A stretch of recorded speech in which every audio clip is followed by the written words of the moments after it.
Hi guys! Welcome back ulit sa akin channel mga kabalen, mga Foxer. Ayan, nakikita nyo, naglalakad kami pero sementado yung pala na feature ko dito sa cellphone ko.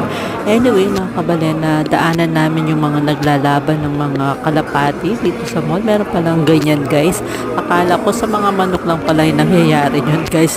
Meron din pala sa mga kalapati na naglalaban-laban dito pala sa mall guys. Yan. Anyway, namasya lang kami dito sa mall ng Star Mill. So ang tagal namin na panahon na hindi pupunta, pero nakita nyo guys, hindi ko na matagal na panahon nga guys mga Foxer, ang Star Mill meron pala, ang dami na palang pagbabago guys mga kabalen, mga Foxer, kasi traffic. So kung gusto ito, don't forget to follow, like and subscribe. Road to 260.